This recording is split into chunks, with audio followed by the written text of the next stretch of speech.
Hello everyone, this is Sakshi Vaishnoi and welcome to Magnet Brains. एक ऐसा channel जहां पर आपको मिलते हैं 4 to 12th क्लास तक के सारे सब्जेक्ट्स के वीडियोस बिल्कुल फ्री ऑफ कॉस्ट।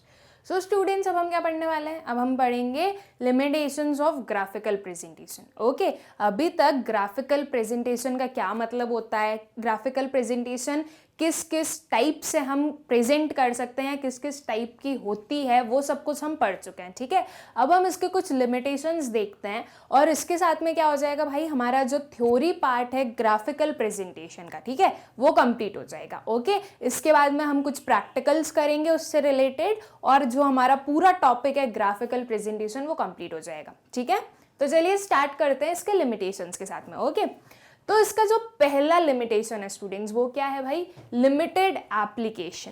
अब लिमिटेड एप्लीकेशन क्यों है? लिमिटेड एप्लीकेशन का मतलब क्या हुआ पहले तो भाई लिमिटेड एप्लीकेशन का मतलब हुआ है कि आपका जो ग्राफिकल प्रेजेंटेशन है उसे हम हर एक जगह पर हर एक चीज के लिए यूज नहीं कर सकते। ठीक है, उसका जो यूसेज है वो लिमिटेड है। ठीक है, उसकी जो एप्लीकेशन है वो लिमिटेड है। ठीक है, तो अब वो क्यों होती है वो देखते हैं। They are intended mostly to explain quantitative facts to the general public. Okay, for the experts, graphical presentation is not of much use. Students, जो ग्राफिकल प्रेजेंटेशन होता है ना वो जनरल पब्लिक के लिए तो बहुत अच्छा है। ठीक है, आपके लिए, मेरे लिए, हम लोगों के लिए तो बहुत अच्छा है। हमें तो ग्राफिकल प्रेजेंटेशन बहुत अच्छा लगता है, राइट? सिर्फ उसे देखकर हम एनालाइज कर लेते हैं कि भाई एक जो भी इंफॉर्मेशन है वो हमें क्या बताना चाहती है ना। लेकिन एक्सपर्ट्स के लिए जो ग्राफिकल प्रेजेंटेशन होता है वो कोई ज़्यादा यूज़ का नहीं होता है। सिंपल सी बात है स्टूडेंट्स कि भाई एक जो ग्राफिकल प्रेजेंटेशन होता है, राइट, उसमें एक तो सिर्फ क्वांटिटेटिव फैक्ट्स हैं। ओके, उसके बाद में जो हमारा ग्राफिकल प्रेजेंटेशन है उसमें एकदम एक्यूरेट या एकदम एब्सोल्यूट वैल्यूज नहीं गिवन होती है ना।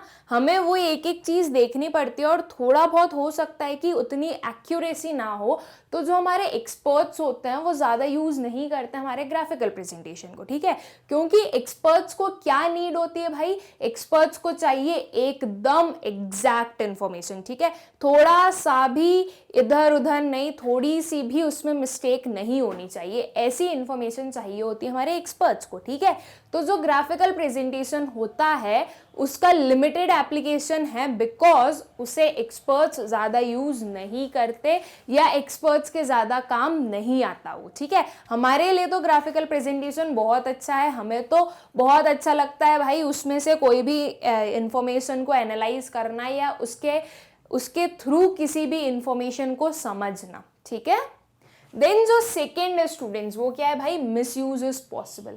मिसयूज इज पॉसिबल का क्या मतलब है भाई? यहाँ पे मिसयूज का क्या मतलब हुआ स्टूडेंट्स? तो देखो, मिसयूज का मतलब ये हुआ कि कुछ ना कुछ थोड़ी बहुत मिस्टेक हो जाना। ओके, कुछ गलतियां हो जाना, उसे हम क्या बोल सकते हैं? मिसयूज बोल सकते हैं। तो हमारा जो ग्राफिकल प्रेजेंटेशन होता है उसमें मिसयूज हो सकता है। ठीक है, अब देखो कौन सा काइंड ऑफ ग्राफ सूटेबल है एक पर्टिकुलर इंफॉर्मेशन के लिए। अगर वही गलत हो जाए, ठीक है, तो वहीं पर ही सबसे पहला तो हमारा स्टार्टिंग पॉइंट से ही गलत हो गया एक हमारा जो भी प्रेजेंटेशन है। ठीक है, या फिर अगर आपने एक सूटेबल ग्राफ का यूज किया है फिर भी अगर आपने कुछ नंबरिंग में या कुछ स्केल में गलती हो गई है या थोड़ा सा प्लॉटिंग में गलती हो गई है तो मिस्टेक हुई, उस मिस्टेक के कारण जो रिजल्ट आने वाला है या जो हम आंसर निकालने वाले हैं उस पर्टिकुलर ग्राफ से वो चेंज हो सकता है। ठीक है, इसलिए जो हमारा ग्राफिकल प्रेजेंटेशन होता है वहां पर मिसयूज पॉसिबल है। ठीक है, मतलब कि मिस्टेक्स जो होती हैं वो पॉसिबल हैं। ओके, अ स्मॉल चैलेंज और error in the measurement of scale, ठीक है, may create a large difference in the shape of the graph. ठीक है, अगर आपका scale, measurement of scale, right, scale हमने देखा है ना, स्केल क्या होता है भाई? तो वो स्केल में अगर हमने कुछ गलती कर दी है ना तो वो क्या हो जाएगा? वो हमारे पूरे ग्राफ को चेंज कर देगी। ठीक है, जैसे कि हमारा स्केल होना चाहिए था 5 के डिफरेंस पे। ठीक है, 5, 10, 15, 20, 25, 30, ये पर्टिकुलर हमारा स्केल होना चाहिए था।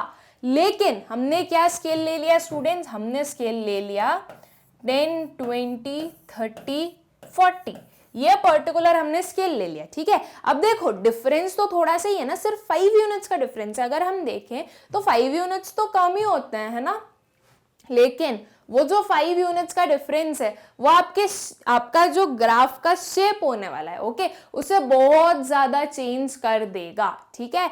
इसलिए जो हमारे ग्राफ्स होते हैं उनमें क्या पॉसिबल है, उनमें मिसयूज पॉसिबल होता है, ठीक है। Hence, it can give misleading results. Okay, it can even be used to give false presentation by biased person. अगर students कोई biased person है तो वो biased person के थ्रू जो आपकी जो प्रेजेंटेशन होने वाली है वो आपको फॉल्स भी मिल सकती है, वो आपको गलत भी मिल सकती है, ठीक है। कोई बायस्ड है तो वो आपको एक गलत इंफॉर्मेशन पोर्ट्रे करके दे देगा, ठीक है। और ये जो एक लिमिटेशन है स्टूडेंट्स बायसनेस वाला, वो तो आई गेस कि हर एक चीज में हमें दिखता है, राइट। अभी तक हमने जितने भी पढ़े हैं, जो भी चीजें पढ़ी, हमने सैम्पलिंग पढ़ी, हमने सेंसेस पढ़ा, हमने प्रेजेंटेशंस पढ़ी, हमने ऑर्गेनाइजेशन पढ़ा, सब में ये एक कॉमन फैक्टर तो है कि भाई अगर आपका जो पर्सन है या जो प्रेजेंटर है, जो इन्वेस्टिगेटर है, अगर वो बायस हुआ, राइट, तो आपके जो आंसर्स आने वाले हैं, आपको जो इंफॉर्मेशन मिलने वाली है वो गलत मिलेगी, ठीक है। तो ये एक कॉमन है, ये आप हर एक जगह पर लगा सकते हो, ठीक है, कि बायसनेस हो सकती है। लेकिन हाँ, एक चीज याद रखना है कि बायसनेस हो सकती है, ये चीज इस वे में नहीं लिखना है हमें, ठीक है। जैसे कि देखो इस पर्टिकुलर पॉइंट के अंदर हमने लिखा, अब अगर आप हर एक चीज में ये लिखोगे कि बायसनेस पॉसिबल है, बायसनेस पॉसिबल है, तो वो चीज भी गलत हो जाएगी, ठीक है। क्योंकि कहीं कहीं कोई से जो हमारे मेथड्स हैं उसमें बायसनेस ज्यादा होती है, किसी मेथड में बायसनेस कम होती है, ठीक है। जैसे कि स्टूडेंट्स हमने जो हमारे सैम्पलिंग पढ़े थे, राइट, उसमें जो हमारा डायरेक्ट पर्सनल इन्वेस्टिगेशन था उसमें बायसनेस कम थी, ओके। और जो हमारा इनडायरेक्ट ओरल इन्वेस्टिगेशन था उसमें हो सकता है कि भाई बायसनेस हो, ओके।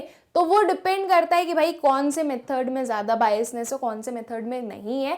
लेकिन ये चीज़ तो है कि हर एक मेथड में थोड़ी बहुत बायसनेस तो हमें देखने को मिल ही सकती है, या फिर हम ये बोल सकते हैं कि यहाँ पर भी बायसनेस हो सकती है, okay.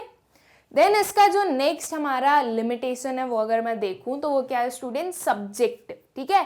So graphs are subjective in character, their interpretation varies from person to person, ठीक है। सब्जेक्टिव है इसका मतलब क्या स्टूडेंट्स, कि वो चेंज हो सकते हैं, ओके। सब्जेक्टिव होने का मतलब कि वो चेंज हो सकते हैं। तो जो हमारे ग्राफ होते हैं उनका जो कंक्लूजन आने वाला है, राइट, वो हर एक पर्सन टू पर्सन डिफरेंट हो सकता है, ठीक है।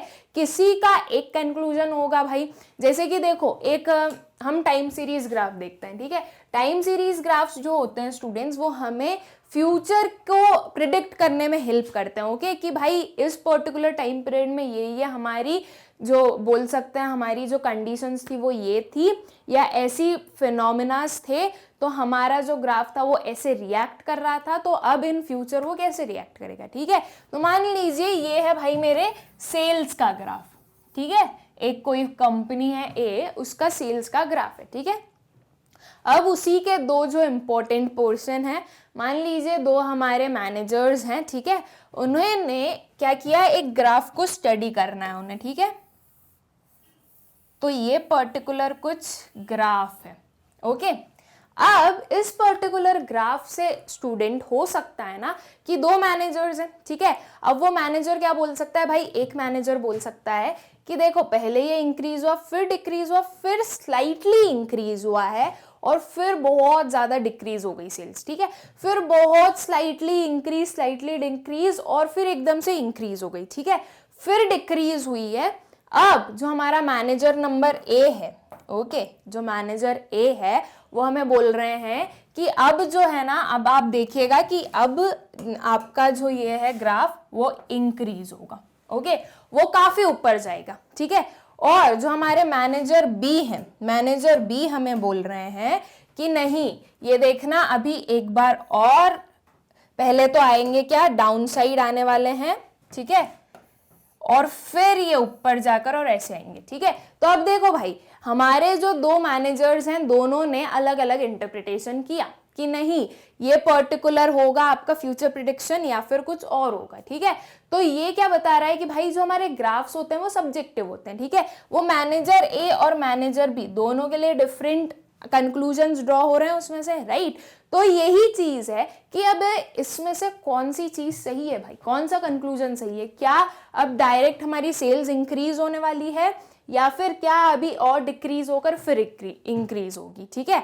तो ये चीज एक कंफ्यूजन क्रिएट करती है, ठीक है। और इसलिए ये एक इसका लिमिटेशन बनता है कि अब देखो जो दोनों पर्सन हैं वो बहुत अच्छी पोस्ट पर है, ठीक है। उन्हें पता है भाई कि क्या हमारा मार्केट चल रहा है या क्या अभी आपके उनके जो हमारे क्या बोल सकते हैं कि उनका जो प्रोडक्ट है उसके अकॉर्डिंग क्या मार्केट चल रहा है, उन्हें पता है। लेकिन फिर भी दोनों ने अलग अलग आंसर्स दिए, ठीक है। तो उसी केस सेम केस में जो हमारे ग्राफ्स होते हैं वो हमें डिफरेंट आंसर्स दे सकते हैं या डिफरेंट पीपल के लिए डिफरेंट कंक्लूजन्स ड्रॉ कर सकते हैं वो, ठीक है। Then comes lack of accuracy. जो हमारे ग्राफ्स होते हैं वो इतने एक्यूरेट नहीं होते हैं, ठीक है। Graphs do not reveal the accuracy of the data, they only show the fluctuations of data, hence they cannot be used to test the accuracy of the data.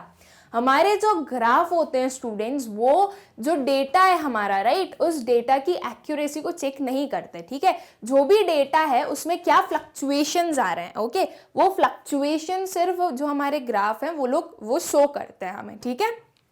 तो इसलिए हमारे जो ग्राफ हैं वो किसी भी डेटा की एक्यूरेसी को चेक नहीं करवा सकते, ठीक है। हम एक एक्यूरेसी चेक के लिए ग्राफ का यूज नहीं कर सकते, ठीक है। और अगर आपका डेटा गलत होगा तो हम ये भी बोल सकते हैं भाई कि आपका ग्राफ भी गलत है, ठीक है। तो मतलब ग्राफ कितना एक्यूरेट है हमें नहीं पता, बिकॉज हमें नहीं पता कि डेटा कितना एक्यूरेट है, ठीक है। तो ये बनते हैं स्टूडेंट्स कुछ हमारे लिमिटेशंस ग्राफिकल प्रेजेंटेशन के, ओके। आई होप स्टूडेंट्स कि आप लोगों को क्लियर होंगे अच्छे से कि भाई क्या क्या लिमिटेशंस होते हैं हमारे ग्राफिकल प्रेजेंटेशन में, ठीक। नाउ स्टूडेंट्स हमने यहाँ पर क्या कंप्लीट कर लिया भाई, हमारे ग्राफिकल प्रेजेंटेशन का जो थ्योरी पार्ट था वो पूरा कंप्लीट कर लिया, ठीक है। अब हम हमारे नेक्स्ट लेक्चर में से देखेंगे भाई, नेक्स्ट लेक्चर में देखेंगे कि जो हमारे ग्राफिकल प्रेजेंटेशन है उस पर कैसे प्रैक्टिकल्स फॉर्म हो सकते हैं, ठीक है, और उन्हें कैसे हमें सॉल्व करना होता है, ओके। बहुत इजी सा कंसेप्ट है, उसका जो प्रैक्टिकल है वो तो और भी इजी है, ओके। बहुत आपको इंटरेस्टिंग लगने वाला है उसके प्रैक्टिकल्स को सॉल्व करने के लिए, ठीक है। एंड इस वीडियो की नोट्स की लिंक आप लोगों को डिस्क्रिप्शन में मिलेगी, आप लोग जाकर चेक कर सकते हैं। Thank you.